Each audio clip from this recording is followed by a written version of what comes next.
Welcome. Have leading universities been corrupted? So says a tenured professor who quit one of them. The Baker Brief with law professor John Baker. Your weekly dispatch from the battlefield of ideas. As indicated in the last program, this is really a continuation of what we've been talking about there. So in a blog titled Why I'm Leaving the University, Professor Joseph Manson explains why he left UCLA, a tenured professor.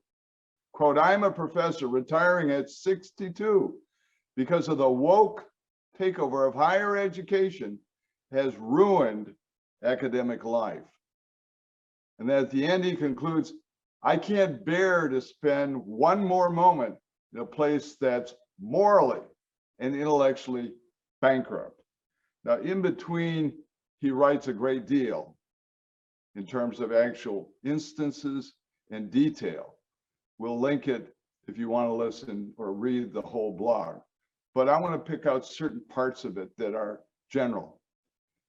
At the end of the last program, I read a quote from the late Professor William Graham Sumner of Yale, a famous professor 100 years ago, saying that we really don't have a human nature that is any different from an animal, and we don't have any rights.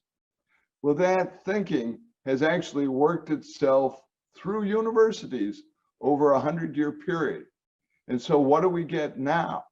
Let's listen and read what Professor Manson says.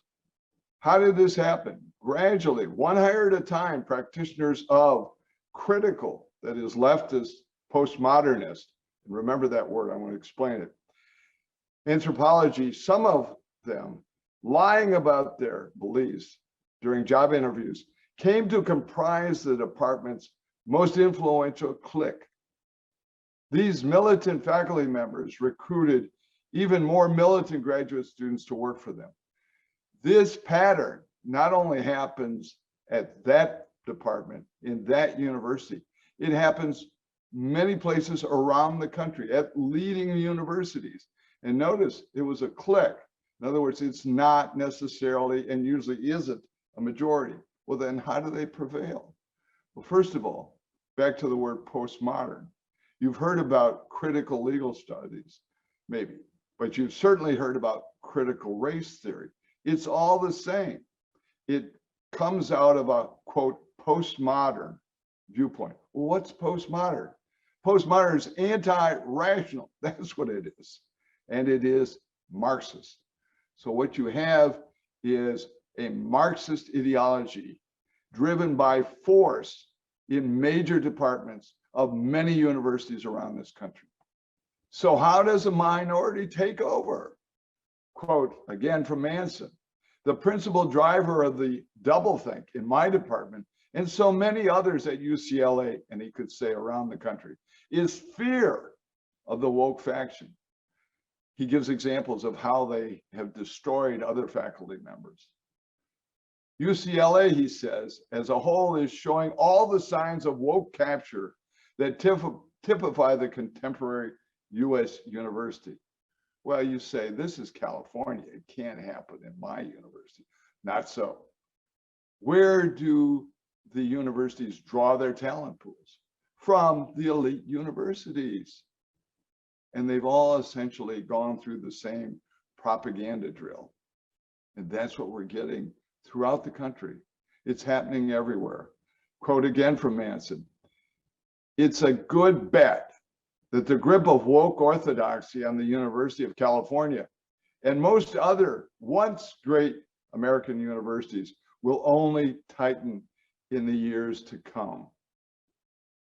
In 2019, according to Manson, I thought in an article entitled Get Out by Leibowitz, that Leibowitz was exaggerating and rather overwrought. Everything that happened has shown that he was right. That's it. I'm getting out. It is a takeover. It's been happening. Why didn't people see it coming? You know, many in academia thought the real threat to academic freedom was from a bunch of right-wingers who were outside of universities, who didn't understand universities. The reality is that many right-wingers still possess their common sense and realize that there was something wrong in universities. At the end, he says, I strongly suspect that the mainstream US higher education is beyond the point of self-repair, and therefore no longer a worthwhile setting for the intellectually curious. Well, a great nation needs a well-educated population, and if we can't get it from major prestigious universities, that's a very serious problem for the country. In any event, more about this in the next session, and I hope you'll be with me next week. To ensure your continued access to the Baker Brief, please note our additional channels listed below. And remember to like and subscribe using the bell icon.